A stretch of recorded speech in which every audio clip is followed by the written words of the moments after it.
And now for something completely different. The Bitchspot Report. Welcome to the Bitchspot Report, the conservative atheist podcast that's not afraid to tell the truth, the whole truth, and nothing but the truth. Every week, your hosts, Cephas and Mike, will take on the latest religious and political news and examine the world around us from a distinctly conservative and skeptical perspective. Join us now for this episode of the Bitchspot Report. And here we are again. Yes, I know it's a surprise. How could you have known that the Bitchspot Report podcast would produce another episode on Friday? You must be psychic. You must have known that I'd be here, along with my faithful co-host Mike, to talk about religion, politics, and more, all from a conservative perspective. Isn't that amazing? Maybe it's time you go and win that amazing Randy prize. Run out there, guys. This is your chance. Yeah. $1 million. Yeah, so how's it going? It's going great. Yeah, you got to take a week off there. Yeah, had a few doctor's appointments, got those taken care of. Other than that, I mean, I could still use some more time off. But yeah. It's been See, you're lucky because you can take time off. If I take time off, there is no podcast. Right. It just goes away. Yeah. No, after a day like today, I love IT people. They're great. But I had my computer at work crash on me. It just decided to stop running. And, it's been 2 days now since that happened. Finally got a computer. They've started loading my software back on there.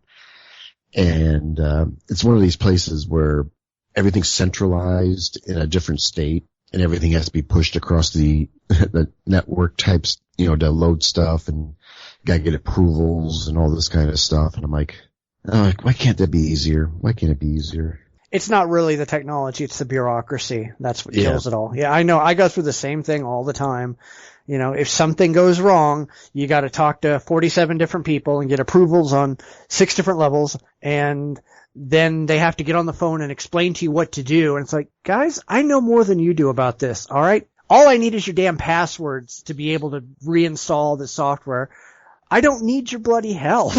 Yeah. Just give me your password. Leave me alone. Or exactly. Get in there and type it in or whatever, and I'll do it my way, and I'll fix it and it'll work better than it would if it was your way, because I'm going to have to hack the damn system and change it anyway. Right. Because I don't like the way they run things. So. Yeah. I mean, yeah, pretty much every place I've been at. And some are better than others. This one's not that bad. I mean, it's at least ways, I can select the software I need. Approvals come pretty quick. But then again, now with this new machine, a new box, apparently it's got people confused. And so I've got everything but my AutoCAD, and, I'm right before I left, still noticed I got the one approval. There was one more approval that had to happen. Oh well. Yeah. Life in the big city. Yeah, unfortunately. Yeah. Anyway, and I don't know if you've looked at this. You probably have, because I put it in the show notes already. But you remember back in show 26 when we were talking about the Million Muslim March? Yeah. That they were planning on having on 9/11 of this year? Did you look at the story I put up? I saw the story. I saw a few stories on it, actually. Okay, well, I was going to ask you how many people you thought really showed up, but of course you actually know, so It wouldn't be fair to ask you. So, anyway, we now have an approximate tally on how many actually attended the event. They were planning on 1 million Muslims, and according to all sources I could find, only about 200 Muslims actually showed up for the Million Muslim March. You want to know who did show up? Over 800,000 bikers who were opposed to the Million Muslim March. The streets of Washington, D.C. were filled with motorcycles as far as the eye could see. I put up a picture of this on the website for this episode, so you can go look at the 800,000 biker ride, I guess. Yeah. Rally, what they usually call them rallies, that type of thing. Yeah, that's, when I saw that, I'm like, oh man. Well, we predicted it wasn't going to be anything big. We figured nobody was going to show up, and we were right. Yeah. I mean, they had, Cornel West was speaking there, and I vaguely remember an article about him. It was more like a complaint that he kind of talked nonsense through the whole thing, so. And that's kind of strange. I mean, he's a very articulate guy, and I've read some of his works, and, I mean, going through blogs and stuff like that, who knows what kind of crap you're going to get out of those. And so, But, but the whole thing was set up by a conspiracy theorist nutball anyway. Right. So I wouldn't be that surprised if most of the people he invited to speak were probably the same kind of people. Or speaking on the same kind of subjects, even if they may not normally do that. So we don't know. He could have been talking about something crazy. Not like anybody was there to hear him. Right. That's got to make you feel really, really bad if your event fails so utterly miserably and then 800,000 people show up to make fun of you. That's adding injury to insult. You know, it's like, I mean, it's bad enough you couldn't get 300 people together at your rally. Then all of a sudden, I don't know if they were there to protest it or what. They were. You know, they were there to protest the march. Okay. So they can pull 800,000. Yeah, it's pretty epic fail, I think is a good term. Yeah, that's exactly it. Well, at least we were right. Yeah. We get something out of that. Yeah. I don't remember how many people we thought were going to show up. Maybe it was like under 1,000 or something like that. I'd have to go back and listen to the episode because it's been a while. Yeah. But this is like, I don't think I could have hoped for a fail bigger than this one. Yeah. And I would have, I think I would have, I just kind of guessing, I probably expect maybe 1,000 maybe showing up, you know, just at the most. I think that's what most of these have been. You know, with the Million Mom March, I think they only had like a small handful. The Million Man March, I think I think they had a pretty good turnout for that, but it was still way low in like the 100,000 range, I think, maybe. So a Million Muslim March probably would have expected more to show up, but 200, that's sad. Well, the bad part is the 200 is the very top of the range that people have estimated. Low estimates were about 80 people. Right. And, you know, there could have been 100 people who showed up for this thing. We don't know. You know, nobody went through and counted them individually.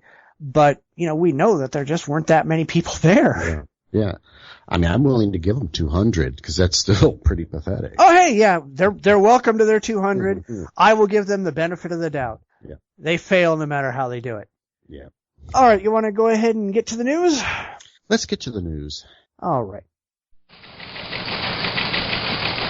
And now the news. In past weeks, we've talked a lot about what a change Pope Francis is over the previous popes. After all, he said that atheists can go to heaven and that it isn't his job to judge gays. But now we find out that he's excommunicated an Australian priest, Greg Reynolds, who advocated gay marriage and a female clergy. The funny thing is, Reynolds says that he and the Pope apparently want the same thing. But do they really? Or is the Pope just giving lip service to serious issues and he has no real plans to change the official church position on anything? What a frickin' hypocrite. Yeah. That was the first thing that came out of my mind because it was, he's talked this talk about, you know, accepting everybody, trying to, you know, whatever. And then it turns into this. Then he turns around and kicks out people who kind of following his lead. And, I did notice in the article something political may have been going on, but according to from the article that this excommunication had there was nothing saying why he was excommunicated. It's just that he's out. And, pretty much a bullshit setup there. And yeah, well, I think the funniest thing is, all right, this wasn't just the Pope saying, I disagree with what you're saying, therefore I'm going to take away your right to speak for the church. He wasn't just defrocked. They excommunicated this guy. He's not only no longer a spokesperson for the church, he's going to hell. Yeah. What the hell, dumbass? Yeah. Yeah, it's, when I saw that, it's like, dude, you got a guy here he's behind you, and then I've seen some pretty bad management out there, you know, people, they'll happily kick their underlings under the bus to cover their ass, but this is ridiculous. Yeah, I agree with you. And this brings up a question. You know, we've wondered in the last couple of weeks, is he really just talking the talk or is he actually going to walk the walk?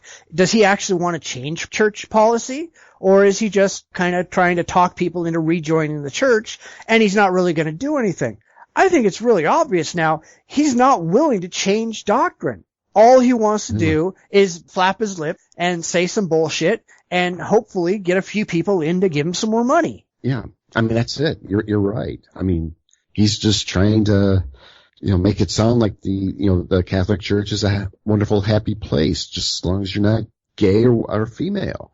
Yeah, and the thing is, this priest in Australia, he wasn't even doing anything. It's not like he was marrying gay people. It's not like he was hiring female priests.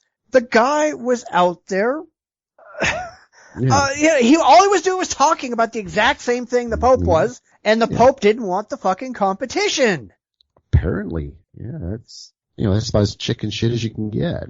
It's sad. I don't get these people. How can you? I mean, you can't get these people. It's like they're in this weird. I mean, I think I've said it before. They're in this weird world.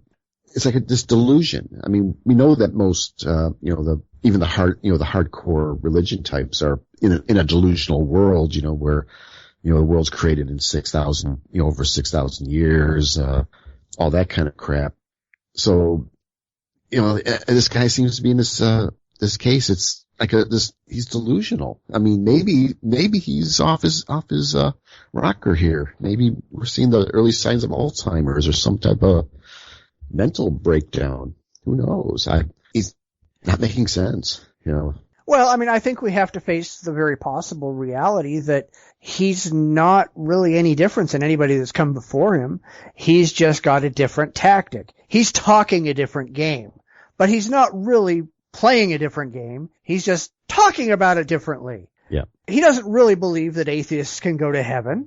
He just is saying that so he can get the atheists off his back. He doesn't really believe it's not his job to judge gays. He still thinks they're all going straight to hell. He just doesn't want the gays to be complaining about the Vatican. That could very well be it.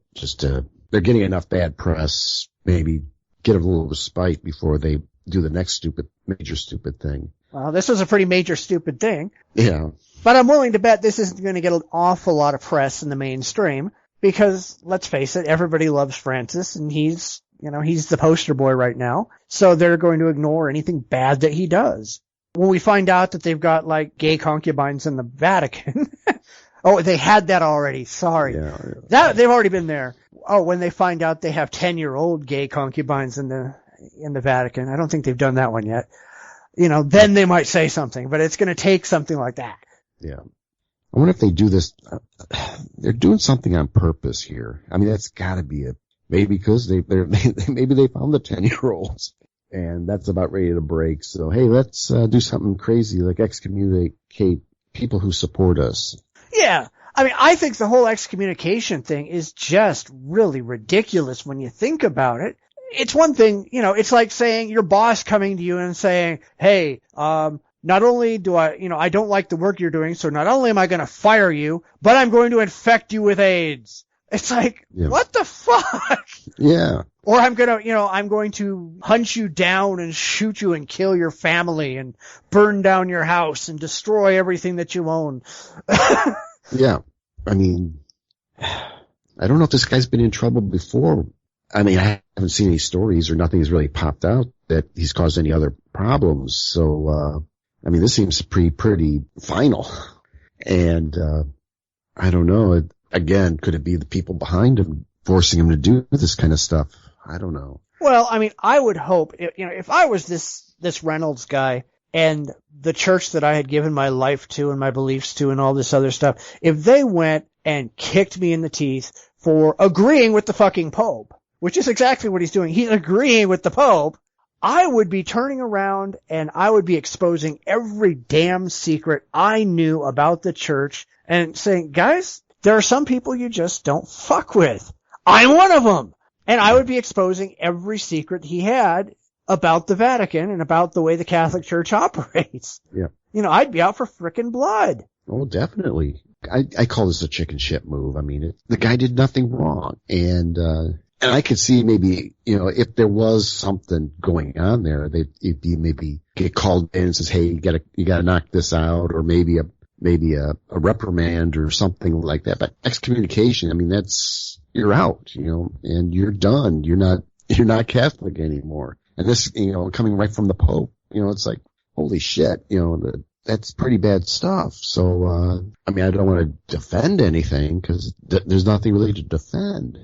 But this action just does not make any sense. Yeah, well, it's not just that he's not a Catholic anymore by being excommunicated. According to Catholic belief, it means he's not a Christian anymore, he's not saved, and he's going to fry. Right. Now granted, this is a really good excuse for Reynolds to just say, hey, Christianity's just fucking stupid, and, drop the whole nonsense. But, oh my God, these people. It's one thing to shoot yourself in the foot, it's another to use a minigun, which is exactly what the Catholic Church is doing. Yeah.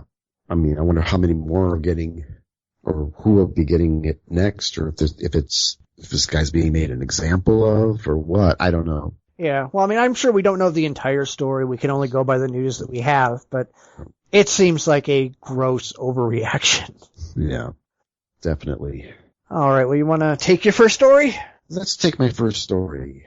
Ladies and gentlemen, the science has confirmed. Same-sex marriage, or gay marriage, however you want to call it, has been scientifically proven to be wrong. I'm not kidding. The greatest scientific discovery in modern times has proven that same-sex marriages are destroyed by the power of magnets. Fucking magnets, how do they work? Chibulihim Amalaha, a postgraduate student at the University of Lagos, has been praised for an experiment in which he claimed observation of magnets have given proof to the idea that homosexuality is unnatural, saying that same-sex marriage is, quote, eating deep into the fabric of our human nature all over the world. Amalaha said he has conducted experiments in physics, biology, chemistry, and mathematics to test his gay marriage is wrong theory, coming to the conclusion that the repellence of two similar entities, aka magnets, proves that gay marriage is wrong.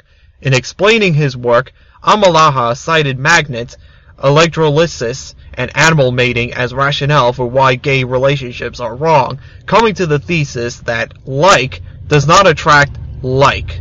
Quoting from This Day Live, which covered this story as well, quote, a bar magnet is a horizontal magnet that has the North Pole and the South Pole, and when you bring two bar magnets and you bring the North Pole together, you find that the two North Poles will not attract. They will repel. That is, they will push away themselves, showing that a man should not attract a man. If you bring two South Poles together, you find that the two South Poles will not attract, indicating that same-sex marriage should not hold. A female should not attract a female, as South Pole of a magnet does not attract the South Pole of a magnet. But when you bring a North Pole of a magnet and a South Pole of a magnet, they will attract because they are not the same, indicating that a man will attract a woman because of the way nature has made a female. End of quote. Amalaha said that his groundbreaking work is worthy of a Nobel Prize, saying, quote, my ambition is to go beyond the sky. I want to reach the level God has destined me to reach. I want to be the first African to win Nobel Prize in science, because as I am talking to you now, African has ever won Nobel Prize in science. Nigeria, for those who aren't aware, outlaws homosexuality, punishing people up to 14 years for consensual gay relationships, while also passing an anti-gay marriage bill last year. It's difficult not to point out the obvious bias in the, research conducted. Science, for the record, has no bias. Science has no politics. Science can only tell us things about nature based on observation and research. Sure, the poles of magnets will either attract or repel depending on which side. However, quite frankly, I don't think this person even realizes the obvious difference between magnets and people. Magnets are not capable of consciousness, self-awareness, or relationships. This is a very sad story. Very, very sad. The science of gay marriage. I'm not even going to, I don't know if I really want to, I'll let you, the listeners, read this thing. This thing is just so bad. It's, you got the head plant moment, what the fuck am I reading here? Or I'm gonna do this. I'm gonna bang on the table here. That's my head on the table, because this article is just so fucked up that a science student has determined that gay marriages using physics is not possible. because magnets, you can't put north to north pole or south to south pole. Only north to south pole on a magnet will attract. And I'm like, this is a graduate school scientist in Nigeria. I'll give you his name. Better not, because it's a weird. You couldn't pronounce it. Nobody can pronounce his name. I think he has this. The Scrabble board threw up. Yeah, it's just the level of stupidity. And according to this article, he's like some kind of mini hero in Nigeria. That he's like the most enlightened mind in the country. And I'm like, oh my God. That says something about Nigeria, doesn't it? Yeah, I mean, that explains I believe that's the country that they cut the arms off of albinos for magic, and they attack children, the witches and stuff like that, and I'm like, it's just so mind-numbing. It's like, what the fuck is this guy thinking? Well, he's not. Yeah. I mean, I see you got a picture of him here holding a beaker, and he's in the lab coat, and I'm like, oh my God, is this the best and brightest in Nigeria? And these are the people that are scamming Americans with emails? Oh my God. Yeah, it's no wonder Africa's so screwed up if science and religion are basically the same thing. Yeah. Yeah. But in reality, I mean, he doesn't prove anything. All right. He uses a bad analogy to push his religious agenda. He doesn't realize, apparently, that humans are not magnets. Right. He says he's doing research about gay marriage. What the hell is research about gay marriage? How do you scientifically research gay marriage? Yeah. That's like going, I'm scientifically researching people's preferences on ice cream flavors. What? Well, yeah. Well, granted, I think there has been on ice cream flavors, but you know what? He doesn't even seem to have a discipline in science. He's talking about physics. He's gone into chemistry. Of course, then there's the religious aspects being whipped in there. What is he going to research, and what is he going to be looking for? I mean, he's just looking for a proof of his magnet analogy that two guys or two women can't physically connect up, which I don't know. Yeah, and if you look through all the things that it describes that he's done, you're right. There's no discipline at all. All right, he doesn't focus on any one field of science. He just kind of wanders around, does whatever he's going to do. And every single one of those examples that he gave, he talked about some kind of scientific discipline, some kind of discovery, some kind of experiment, and then the next thing he did was he whipped in religion. Yeah. He's not a scientist. That's not science. When you start whipping religion in there going, this is how I explain this experiment that I did, that's not science. Yeah. That's apologetics, dumb shit. Yep. I started reading it, and it's like, oh my God. And, he's all over the map, science-wise. And he's pulling all these different concepts, different analogies. I mean, that's about the best way to describe it. These reactions in chemistry, how they work. Well, that's why men and men can't get together. Yeah, botany. He's done physics, chemistry, botany, mathematics. Of course, he's trying to mathematically prove that gay marriage doesn't work, and then he throws the religion into it. It's like, dude. I mean, it's like me doing science. I mean, I'm not overly trained in science. I mean, this is the kind of stuff I would do, if I was going to do a science experiment. But I'm not a scientist, I'm an engineer, but I'm not a scientist. This guy is he's not even a scientist. He's just a guy in a lab coat. Yeah, he thinks that wearing a lab coat makes him credible, but it doesn't.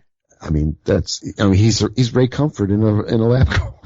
That's essentially what he is. I mean, I really look at him and I think this guy is an apologist. This is one of the same guys we have running around over here, where he will just take some kind of an example and then he'll try to shove it into his religious mold. say, well, this proves this. Well, no, it doesn't. It reminds me of like a 19th century crackpot inventor who performs some kind of an experiment and then applies the result to something completely different and totally unrelated. You know, like, aha, I proved that opposite magnetic fields attract. Therefore, pigs can fly. What the fuck? Yeah. These two things have nothing to do with each other. Yeah.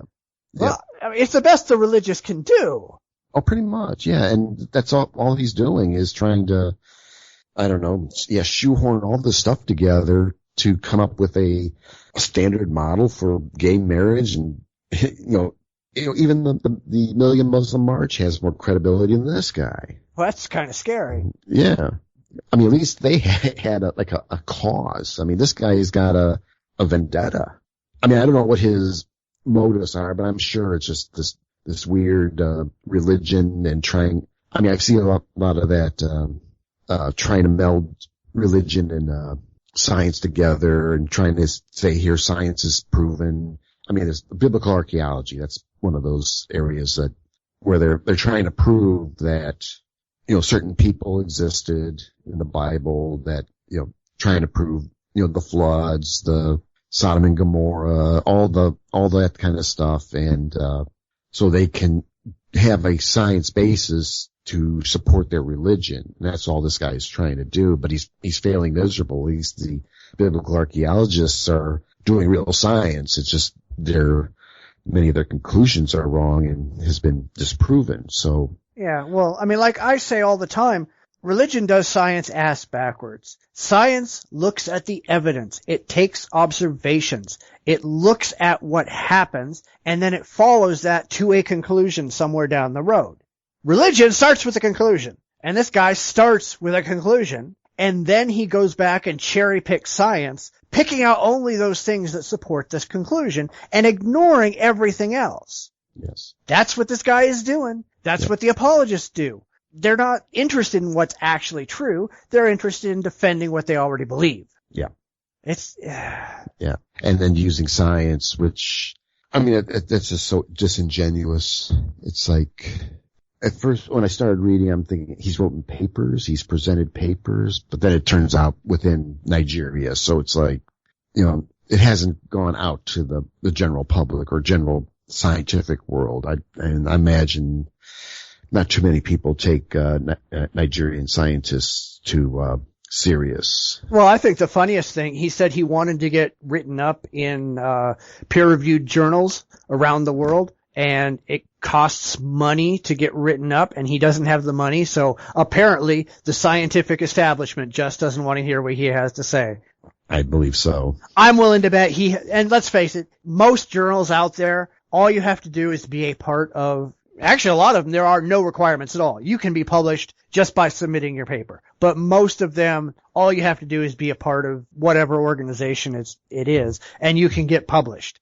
I'm willing to bet he has submitted, and they've rejected it because it's ridiculous, and now he's looking for excuses why he can't get published. It's the same thing that the creationists do all the time. Yeah, definitely. I would bet that's really what's going on. He's just trying to gain some publicity for his inability to get published. I mean, that's actually probably it. He can't get it published in a peer-reviewed journal, so he's going to go out to the internet and spread it around. And I mean, and some American wackaloon is going to say, "See, here we've got science proof that fuck you people." Yeah, well, I mean, that's really the thing, is that nobody credible takes any of this stuff seriously. Yeah. It's only the wackaloons and the religious crazies. Yeah. All right, well, why don't we go ahead and keep going? The belief of the Second Amendment was you as a citizen have a right to defend yourself, whether it be against a thug, an aggressor, a crook, or against your government. Now, this is where a lot of liberals go through the roof. Are you saying that you think individual citizens have a right to own a machine gun? Yeah. Yeah. And an Abrams tank, and a bazooka, and an F-16, and because you got a right to defend yourself with the same size of weapons that might be brought against you. You have a right to fight back with whatever you can get your hands on to defend your life, your property, your possessions, your family, or whatever. Oh, those crazy right-wing religious nuts. David Barton on the ultra-right-wing radio show Wall Builders has said that there's absolutely no limit to the rights given by the Second Amendment, that weapons enthusiasts can literally own anything from the smallest handgun to tanks, planes, rocket launchers, and beyond. Something tells me these people don't think about the consequences of their fanatical beliefs. Now, we don't talk about politics as much on this show as we usually probably should, but when some stupidity like this pops up, it's time. I mean, I've got a small collection of militaria. I mean, I've got my bayonets. I'm into bayonets. And I see nothing wrong with collecting certain things, like militaria, and I would love to have a tank, actually. But you know what? I mean, in this context, having a tank as defense, no. There's too much trouble with that. And, I don't think the Second Amendment necessarily, it doesn't guarantee it, to be honest. I mean, you are allowed a well-regulated militia necessary for the defense of a free state. The right to keep bear arms shall not be infringed. You can regulate guns. And you can't regulate it to a point where you can't get them, but you can regulate them to a point where you can reasonably save. Let's put it that way. And that's my opinion. I mean, I have no problem with people owning guns. I mean, I don't, but I would have no problem at some point, maybe getting a target rifle or something like that. I have no issue with people, hunters and, those who do that. It's just that when you get, the wrong people, you put the wrong people behind the gun, you got problems. Yeah, well, I mean, to be honest, I've seen far worse than this. I have seen people claim that the Second Amendment gives them the right to own nuclear weapons, nuclear submarines, all kinds of really ridiculous stuff, high explosives, caches of C4, all this kind of stuff. And usually those are the crazies out there, the survivalists and those idiots who are probably going to use it. The fact is, and I'm pro-gun, all right? I don't have any guns now, but I used to own a pile. My sister and her husband are semi-professional shooters. Everybody in my family owns guns. All right, I got no issues with guns. I got no issues with rational gun ownership. There's a difference between rational gun ownership and what we're seeing here. And these people, and this is a huge problem that I have with these people, is these people insist on misreading the Second Amendment. It doesn't say what they want it to say. Yeah. And, it states, as you said, a well-regulated militia being necessary to the security of a free state, the right of the people to keep and bear arms shall not be infringed. Well, guess what? When this thing was written, you have to look at it in historical context. When it was written, there was no standing army. All able-bodied white men were expected to turn out with their own weapons to defend the country, state, and city in times of crisis.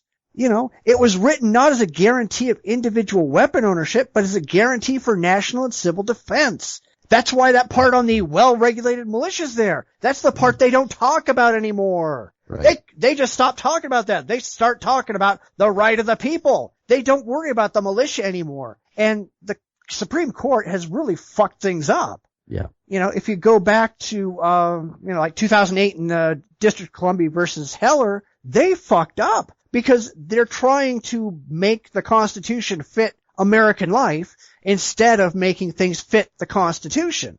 They're supposed to rule on what the Constitution says, not on what they want it to say or what their quote-unquote bosses want it to say, but on what it actually says. It's not the job of the Supreme Court to redefine the Constitution so it applies to modern American laws. It has to rule whether modern American laws are in accordance with the Constitution. And I understand they got a hard job because you've got a nation of gun owners. And if they turned around and said, well, no, the Second Amendment doesn't say that, then what? But that's not their job. Their job is not to say, this is the possible consequence of our ruling, therefore we can't make that ruling. It's ridiculous. Yeah. Well, I know there's been a few Supreme Court rulings, and I think some of them had defined what a militia is and all that kind of stuff. I actually haven't delve that deep because this has to do with like the Michigan militia and this was the militia movement of the 90s. I actually probably at some time have to do this because of the conspiracy from my conspiracy show. But there seems to be these rulings that seem to support that. There's a distinction between regulated and unregulated and all this kind of stuff. I mean, they've convoluted even the militia, what it is, what it's supposed to be. I mean, the militia is pretty much supposed to be anybody able-bodied, like you said, but there has to be leadership within that group. You have to have commissioned officers to regulate the actions of that militia. And this has always been the case from after the Revolutionary War till pretty much, I want to say shortly after the First World War when, it used to be that you drew up locally. You actually drew up your armies from local towns and stuff like that. That's where, like Teddy Roosevelt got a bunch of his buddies together, got a few more guys from, in around, New York and formed up the Rough Riders. It's that kind of thing. And Roosevelt put the bill to put that unit together. During the Civil War, I was reading about Illinois and they got rich people to foot the bill, buy guns, uniforms, all that stuff, put a militia together, basically. It's usually within the county or two, and off to war you went. That was how the system worked. Now they've kind of gotten rid of that, because it was pretty, it didn't really work well. You had too many, there was no discipline amongst within the units. Militia is really a terrible thing to go into a war with. So it was after the First World War, the First World War, there was standardized training. And then when you got into the Second World War, it pretty much the militia idea went away. I mean, in some cases, the militia gets rolled into the National Guard or Reserve, but then you'd have your regular army, basically a regularly standing army, which was supposedly not, actually, the standing army wasn't supposed to be constitutional. It's but there's all these arguments, and because of that change, I don't know if it's the NRA was how involved they were with that. Of course they were. Yeah, because there seems to be quite a few gun organizations. NRA, I'll use the NRA because it's the biggest. So but they had pushed to get these. Of course, they pushed to keep guns in to eliminate restrictions on gun ownership. But then they've also been involved with trying to define what a militia is in modern times. And I believe this was in the 50s, I think, with some of these where there was arguments over what was what meant a well-regulated. I don't know the exact case. There was an actual case on that, and where they did define unorganized versus organized. And that's what a lot of these militia groups kind of base their charters on, I guess, or whatever they base their things. But even then, they weren't all that serious about getting a hold of, but like this article, that we should be able to own atomic weapons. Last thing I want is my goofy neighbors having an atomic bomb. They'll set it off just because of it on 4th of July. They'll think it's, hey, let's set it off. Type of mentality. Yeah. I don't want that kind of stuff. And I don't mind reasonable gun ownership. I would love to see more, I think a lot of these recent shootings these were people that had mental issues. And I think there's the United States it's actually probably a pretty sad state in mental health, issues or dealing with mental health. And these people who shouldn't really be getting guns are getting them, and they go off their meds or they go off their rocker at some point. And then you get these yard shootings, the Columbines, the Sandy Hook, all that kind of stuff going on, because people who shouldn't be getting guns are getting guns. The only reason why they are getting guns because, if I remember right, Lanza of the Sandy Hook shooting had issues. His mother, they tried to get him psychological help, and they couldn't do it. There was no way to get him any help. And, they knew he was in trouble, and sure enough, he goes and gets a gun and shoots up.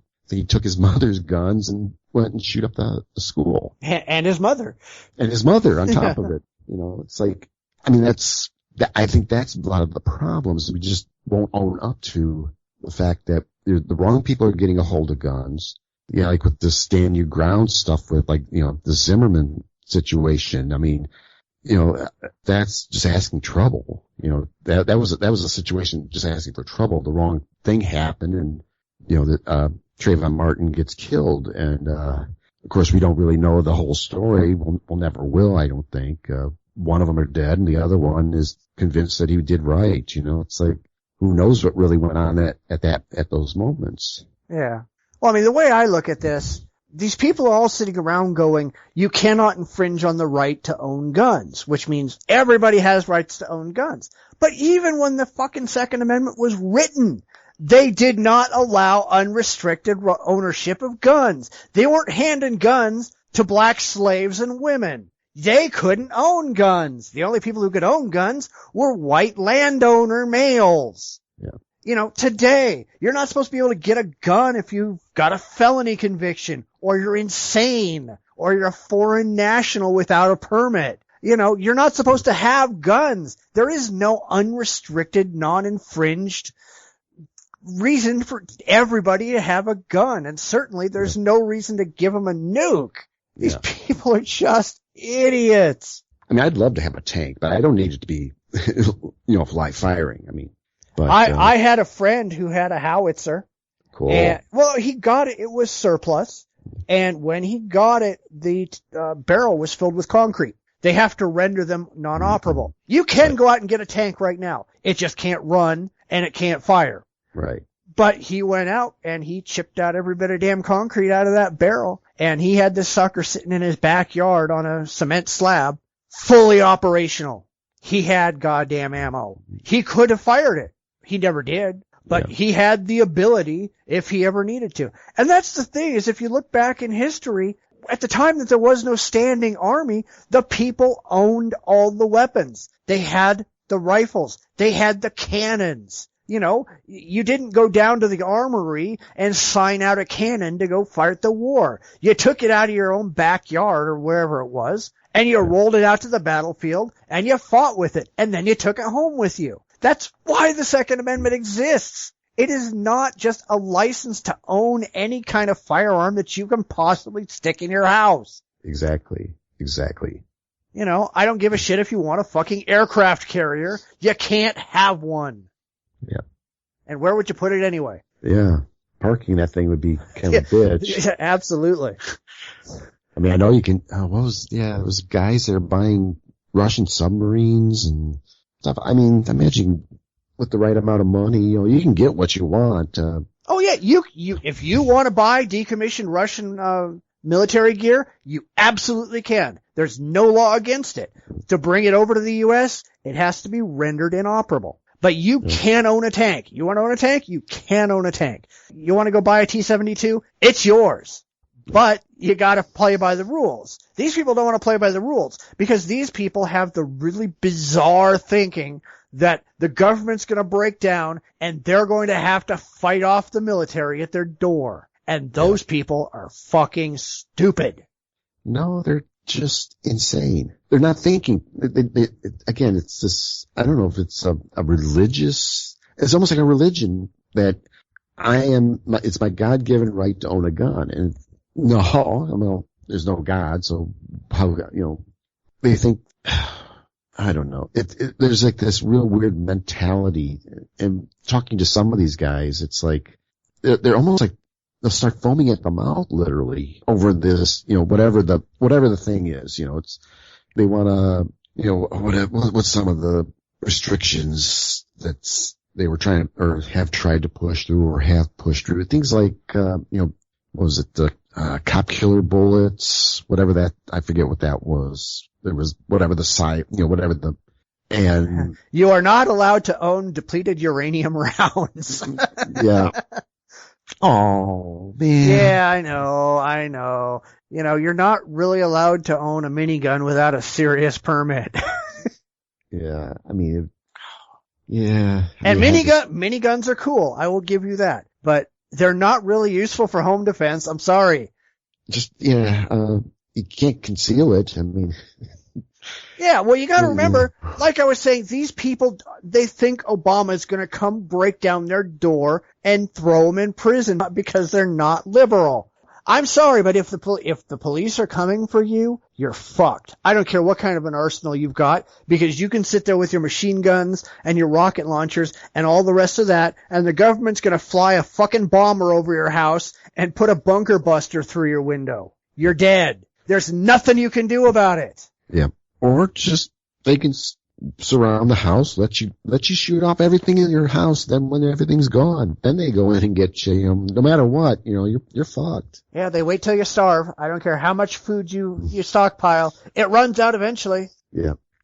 You run out of ammunition, you'll run out of food, I mean, they'll shut the water off, the sewers, whatever they gotta do you'll come out. Yeah. And there's this stupid bullshit of, well, if they're going to get me, I'm going to take them with me. Oh, grow the fuck up, you stupid little shit. Yeah. I mean, I bet you the first time he gets hit with a bullet, the guy's going to start crying like a old pussy baby. Oh, of course, Yeah. You see these, in like the survival shows, I kind of pass through them. I'm like, oh God, why give these guys any airtime?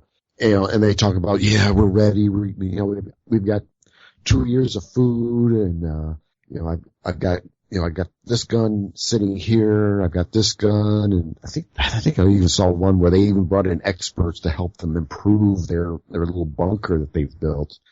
And I'm like, you know what?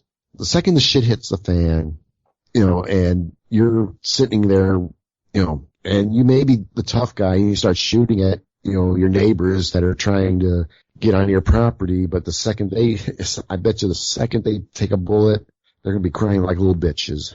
Oh yeah, well, I mean, I love these people that have these underground bunker things. Yeah. And I'm going, well, guys, did it ever occur to you that you need air? And if you've got something sticking out of the ground that you're sucking air through, all somebody has to do is throw a tear gas bomb down it, and you're out of that bunker. Yeah. Because you're dead if you don't. Yeah. What a bunch of little shitholes. Yeah. I mean, the reasons why they've done it makes no sense to me. I mean, they talk about economic collapse. I mean, they even, I think they even talk about race wars and all that kind of stuff. And they believe, I mean, even the Revelations. I mean, like, well, apparently they don't read Revelations because, if they got a bunker in during the apocalypse, that means they weren't raptured, and their one's not going to heaven anyhow.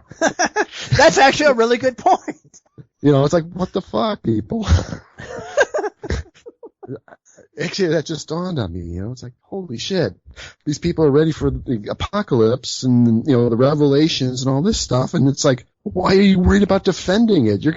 If you're supposed to be such great, you'll be raptured and you'll be in the hand of God. Not sitting here with the rest of us, fighting off demons and the four horsemen. I have to use that one. That's fantastic. Knock yourself out. Yeah. Spread it wide. All right. Well, should we move from one version of stupidity to another? Let's move to the next version of stupidity. All right. State GOP adopts resolution demanding withdrawal from Common Core science standards. This is coming out of the Lawrence Journal World. Apparently this is Lawrence, Kansas. Topeka, the Kansas Republican Party has adopted a resolution that demands state leaders reject Common Core school standards and prohibit adoption of new science standards. Again, here we go. Kansas is now heading the way of Texas, or they're probably on the same lines. Where's the line here? Yeah, I was thinking this is something I would expect to see out of Texas, not Kansas. But I guess there are other places in the country that are just as wingnut crazy religious. Yeah, Kansas seems to bounce between, they're a little bit more, one year they go nuts, the other ones then they get sane, and I forget, maybe every 2 years or 3 years. I mean, Texas seems to be consistently crazy. Let's put it that way. Yeah, they've been crazy for decades, whereas Kansas is only part-time crazy.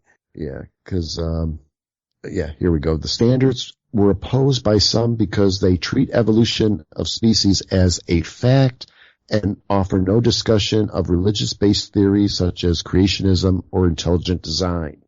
Well, guys, that's because evolution is a fact, and those other things are fantasies. Yes. They just don't get it. They don't care either. Yeah. You know, that's why I've heard some people refer to Kansas as a moronocracy. They're all a bunch of morons running the show. Yeah. I probably won't go that far because they seem to they seem to kick out those people, but then a new batch comes in. It's kind of like I don't know. I don't want to call them like a swing state or whatever, or maybe there's just too many non-committed, voters there or something like that because they bring in all these different, I mean, it seems like, 'cause if I remember right, maybe 6 years ago they went through this and they were trying to get I think they got intelligent design in schools, but like 2 years later, a new board came in and got rid of all of that, cleaned that out. Now here they're trying to bring it back again. I'd hate to live in Kansas. I feel for the kids who are they start their first year and they learn about intelligent design or creationism, or they're being taught that. The next thing they're taught, evolution, and then they go back to creation. That's got to be more confusing. It's got to be awfully confusing for those kids. And I'm just amazed but I don't know much about Common Core. I think we've talked about a kind of a standardized curriculum for the country. Yeah, well, we have, Common Core isn't it. And the way that they play it off, it's like they believe that it's a federal program, but it's not. It was drawn up by a consortium of state governors and educators. It's something that you can adopt into. You don't have to, but a lot of states are doing it.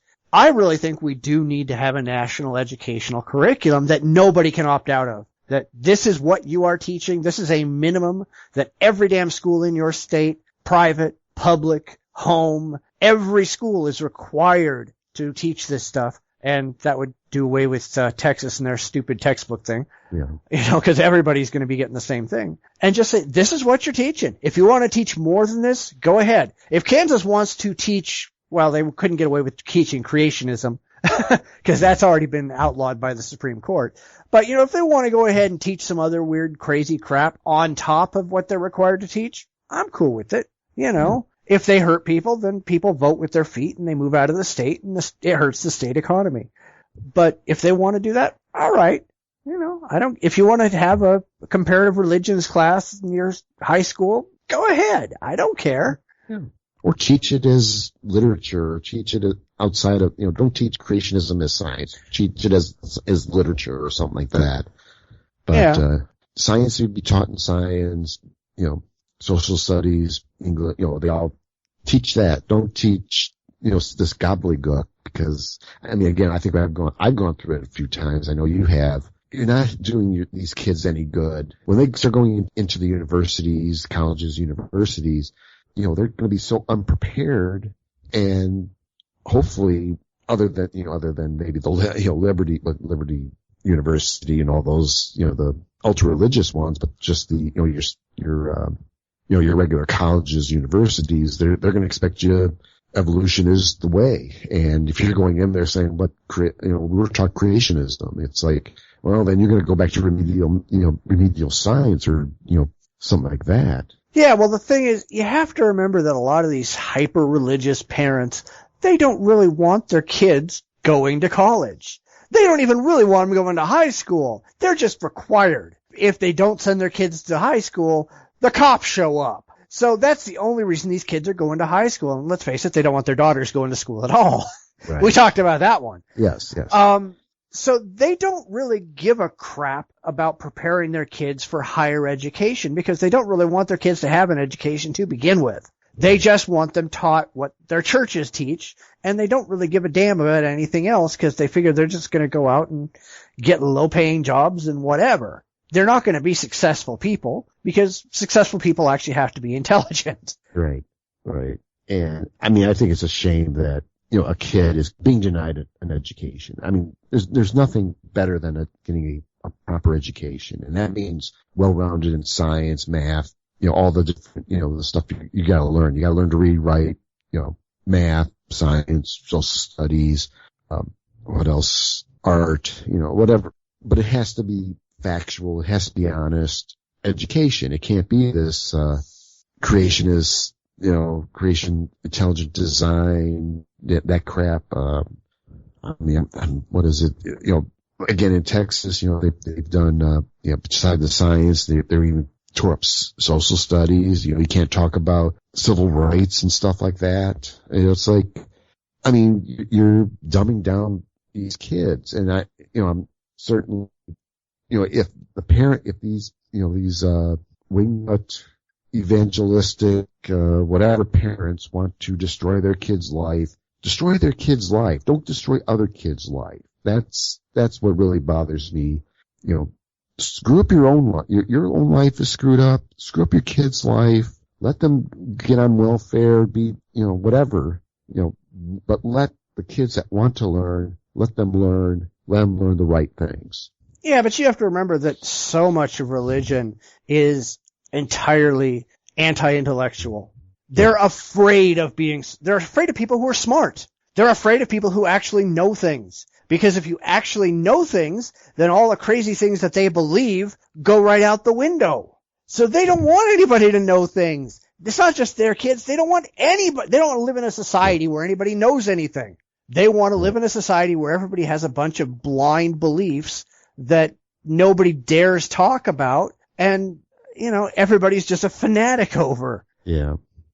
And that, like I said, and again, that's the shameful thing that there's that self-centered, that they matter more than someone else, Yeah. It's just, these people don't want education. They want to go back to Little House on the Prairie where everybody's responsible for teaching their own kids over candlelight. That's their goal. They'd wet themselves in happiness if they could get away with that. Yeah. Some do, apparently, I don't want to hear about that. Yeah. with the homeschoolers and all that, that's a joke unto itself. Yeah. But, it's a waste. And it seems, and to go through these debates all the time, that's just a waste of taxpayer money on top of it. If their legislatures are fighting over Common Core, or they're fighting over what should be taught, that's taxpayer money being wasted on bullshit. Yeah, but, that's 99% of stuff that taxpayer money gets spent on anyway. Yeah. I would think, if you're going to complain, because that's the type of stuff I complain about. When I see Illinois start arguing over stuff, I don't see Illinois arguing much about, intelligent design or anything like that. I don't know how we do it in Illinois anymore, but when I see them, I see somebody arguing over something stupid, like, they argue over something in Congress or, the State House, whatever, and they're arguing over something meaningless, something that we can live without for maybe a year or something like that. That's just a waste of taxpayer money. I just look at it as a waste of taxpayer money. Why are you arguing this? I think there was one year the state started, it was the first year they were in deficit, and the Bogoyevich's wife wanted to plant flowers along all the interstates in Illinois to make Illinois look pretty. I'm like, oh my God. There was something like a $500 million loss that year, and she wants to plant fucking flowers. Why not take that money and fix the fucking problem with the budget? That was my attitude. That it's just something stupid, and it got discussed. And I'm like, oh fuck you people! You don't want to deal with the hard issues. We got a state that's going broke, and I don't know where we're at. I think now it's not pensions, but every place is going down the toilet. If they're arguing over planting flowers or doing something, forget that shit. Fix the goddamn budget and get back to work. Yeah, well, they're not going to do that. Of course not. That would be the easy way. Yeah, well, I remember here 3 or 4 years ago, somebody brought up the idea of teaching creationism in schools. And it was amazing. 100% of the science teachers in the district said, "Oh, hell no." You know, they basically said, "Pass anything you want. That shit will not be taught in my classroom." And so it just very quietly went away because the teachers just said, ain't happening. We are not teaching crap in our schools. And, you know, we have really great school districts around here because the teachers, the administrators, everybody says, "I don't give a crap what you want. We're doing the right thing. Fuck you all." So. Excellent. And more school districts like that. Yeah, I wish there were. Yeah. So you want to go and do the main event? Let's do the main event. All right. This is the main event. Well, we hear all the time that the religious are being harassed for their faith, that they're being discriminated against and punished for believing in gods. But if you look at it, the fact is, there's just no discrimination going on. There's no harassment or punishment or anything else going on. What's really happening is that non-believers are daring to question the automatic validity of theistic beliefs, and theists just don't like it. And the only response they have is to scream abuse. Now, I guess that's better than their old methods, to scream heretic and have doubters executed. But still, that's just not how the real world works. Is it really abuse to question the religious, or is it just a bunch of hot air? Actually, I don't know. I mean, I will happily question anything religious related, whether it be any type, anything out of the Bible or any, even just doctrine, law, church laws and stuff like that. And certainly in this day and age, I would think, and not us, not the atheists, but within the churches themselves should be discussing how do we stay valid for the next 100 years with everything collapsing the way it is, where the Catholic Church is imploding. It would be nice if, the Pat Robertsons, who knows what world he's in, if the Alzheimer's he's in Alzheimer's world, but trying to, just getting into those discussions on how to stay valid in the future. Even those discussions are being considered harassment. We've believed this for 2,000 years, or we've believed this for, 1,000 or 500 years, and now we got to change.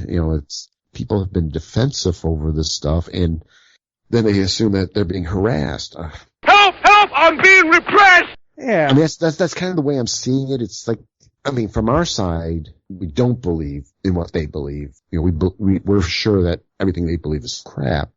I don't like to come off like that. I mean, I say, hey, have you really read your book? Do you really understand what the story means? That type of stuff. I don't see that being harassment. That's just, and I'd be happy to question, and asking them questions. Well, why do you believe this? Why do you believe this to be true? But they don't want you to ask those questions. They don't want you to ask any questions. They don't want you to have questions. The very existence of people who do not believe what they believe, as far as they're concerned, is harassment. Yeah. The fact that you're breathing is an attack on them. Yeah. It's a ridiculous response by a group of people who used to be in charge and are now realizing that they no longer have the power they once had. Yeah. That's the whole thing. I mean, you don't see science doing this. If somebody questions an accepted theory, the detractor isn't called an abuser and socially ostracized. There's no pleasing some people. That's just what Jesus said, sir. Right. That's ridiculous. Religion, if we're going to be honest about it, it's all about abuse and attack. That's what religion is. Anybody who dares to question what religion says gets attacked. Look at the first story we did today. Pope Francis decided to attack that Australian priest because he disagreed with what he was doing. So he stripped him of everything he could, including the deepest theistic cut he was capable of making, excommunication. And the guys agreed. That's what religion is all about, is fucking everybody else up. Yeah. How shall we fuck off, oh Lord? And then when somebody comes along and says, well, hey, I disagree with that, they scream they're being discriminated against because they're not allowed to discriminate against other people. Yeah. Their foundations are coming apart. Much of what these guys have thought or what they believed I mean, the foundation of their beliefs, of course, has been, comes out of that, the book, and of course, has been reinforced through through the churches and, the people that they associate with, and having that, support base crumble from underneath you. Yeah, I mean, you're going to lash out and say, hey, you're harassing me. You don't believe what I believe, and trying to, it almost seems like kind of like they're going into self-defense mode and trying to defend something that they can't defend anymore, and just calling it harassment Yeah, well, it's like these people are claiming to be discriminated against when they are still by far the most powerful political and social organization around. I mean, it's like you wouldn't expect them to say something like, wow, we might hope that one day, if we're lucky, we might actually elect a president who's Christian, or maybe even 43 in a row. Dude, that's not discrimination. You've had the power. You're losing the power, but that's your own damn fault. Nobody's causing you to lose the power. It's called having a stupid belief system. And somebody pointing out that you have a stupid belief system, that's not a bad thing. You're not being attacked. If you were being attacked, maybe we'd be out there burning your churches down. Maybe we'd be out there shooting your preachers, like you guys are shooting and burning down abortion clinics and, dragging gays behind your car. I can't tell you the last time I heard of a Christian getting drugged behind a car. Can you? I haven't. You silly sod! This whole idea behind, I don't know, it just always seems like, what would be, I mean, I'm trying to think of a really good description of it, because it seems like these people have, they have the moral, somehow a moral authority. They've got, a legal authority, of course their religious authority, because they believe in a God, they've given them the 10 Commandments. They have this mythical creature that has given him, these series of moral, that it sets them so far up that they can make judgments. And when you question those judgments with someone outside of that, or even within, it becomes an attack. Rational people, and I do mean rational people, can have civil discussions about morality or empathy, all the legal, laws and stuff like that. If you're that offended and you feel like you're being harassed, that means there's really if there's more wrong with their beliefs than ours. That if we can wedge in there and, make points about, moral basis, or what constitutes morality or ethics or, that type of stuff. If we're making a better case than, the theists are, and then accusing us of, harassing them, that means the theist has got the problem. He's got the problem with his beliefs, and he should be questioning those, not trying to hide behind them. Well, that's exactly right. And there's so many theists out there who think that hurting their feelings is an attack, that they have a right not to be offended, that no one should ever be able to tell them that what they believe is wrong, or should be able to point out any problems with what they believe, or to present facts, or think rationally, or anything like that. They think that they have a right to be right about everything, and they're just wrong. And just because they're wrong does not mean they get to spin the whole thing like, oh my God, we're under assault and people are shooting at our churches and throwing firebombs, and, there is not an atheist army surrounding the Vatican or anything like that. It's ridiculous. Yeah. And they don't get it. No matter how many times you explain it, they don't get it. They don't understand where they're wrong. And they can't, almost, because I would think that because of their, because they feel that they have this, a moral, ethical, legal backing, because they believe in that book, that they're holding that they have a high ground, and we're just interlopers. So. Yeah, but it's not just the Christians. The fucking Muslims are horrible at this. Well, that's why I'm not trying to point out Christians. I think, I'm trying to be generic I think all of them, even, the Jewish, there's those sects that, they're just as bad as the the Muslims, Oh, sure. The Scientologists are doing this too. Yeah.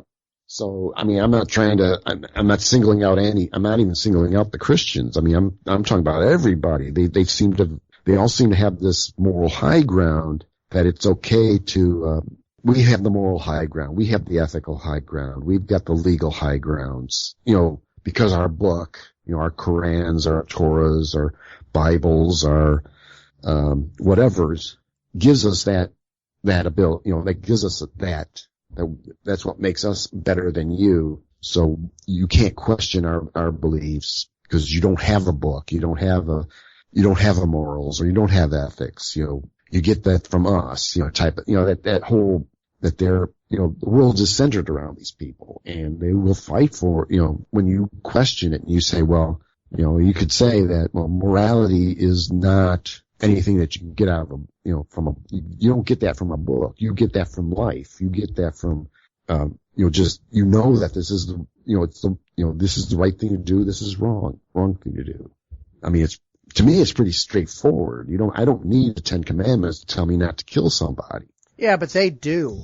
These people, they don't have the capacity to think about things, and they don't want to think about things. And this is true about a lot of different groups, not just the religious, but there's an awful lot of people out there they just want the rules set down so that they don't have to think about it. They don't have to argue it. They don't have to defend it. This is just true forever and ever and ever, and there's nothing anybody ever has to talk about.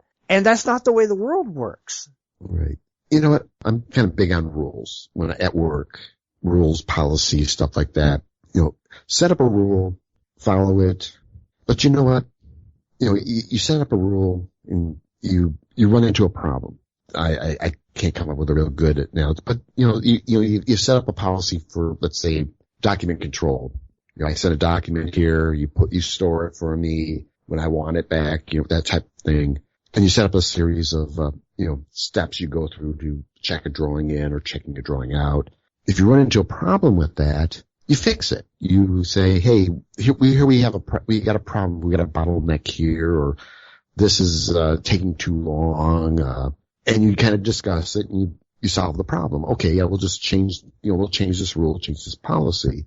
You don't get that from a religious aspect, that their rules, since it's come from God, it's indivisible. You can't do anything with it. But then, then when you point out, but we're supposed to stone unclean women, or we're supposed to, let's run through Leviticus, all that kind of stuff. It's like cotton and wool together, and they go, oh, well, but that's okay. It's like, no, it isn't. You either going to follow your rule or you're going to fix it. So what these people don't want to do is that they think, that because everything is just so centered for them, and everything, all comes from this, from their books, nothing can change. And because you pointed out, now you're the bad guy, and, it just doesn't make sense to me. Yeah, it doesn't make sense to me either. I mean, rules are only supposed to, be in place until a better rule comes along. If something comes along that makes,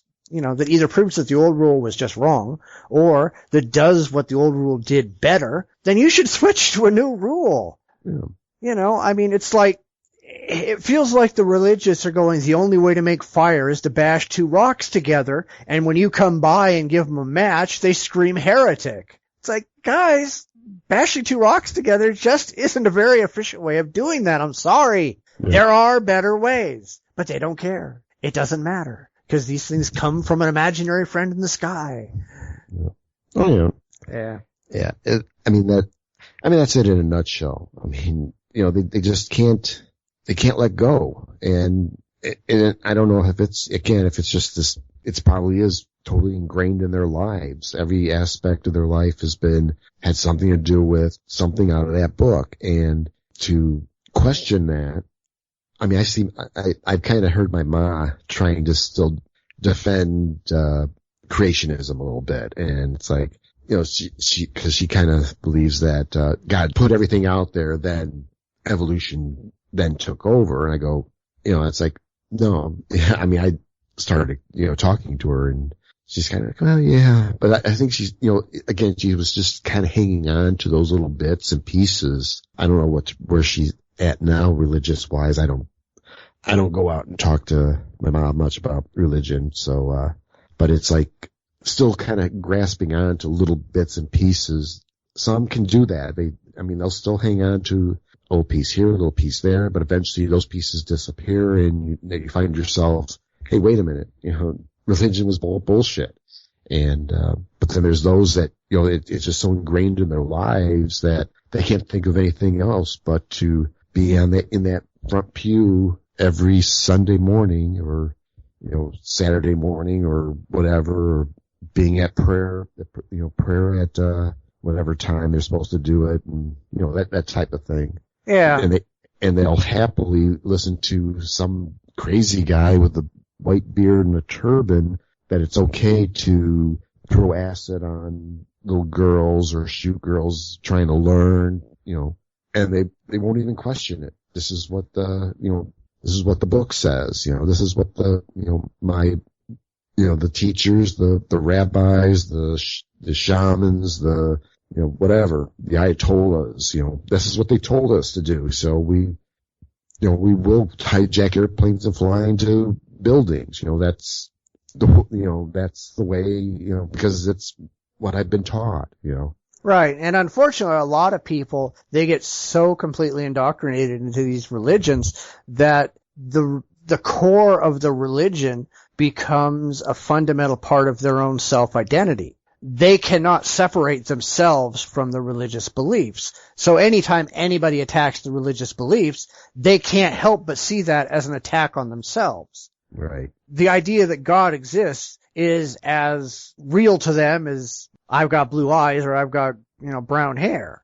That they can't imagine a time when that's not going to be true. And, that's a problem with fanaticism across the board. That happens with a lot of things. Yes. Personal self-identity is what you actually are, not the shit going on in your head. Right. And we're not attacking you, we're attacking the shit going on in your head. And if you can't separate those two things, you've got bigger problems than you think, and you need to seek professional help. Yep. Well, do you want to go ahead and finish up for the week? Let's finish up for the week. All right. And now the show is over, but you knew that, didn't you? You've predicted that I was going to tell you that we're available on Facebook, Google+, Stitcher Radio, Twitter, and of course, on our very own website where you can see the show notes for this and every episode each and every week. Time to get out there and displace the Long Island medium. Surely you deserve your own reality TV show. Just make sure you let us all know when it airs, or better yet, why don't you just send us that information telepathically. Farewell for now, and we'll see you all next week. See you next week.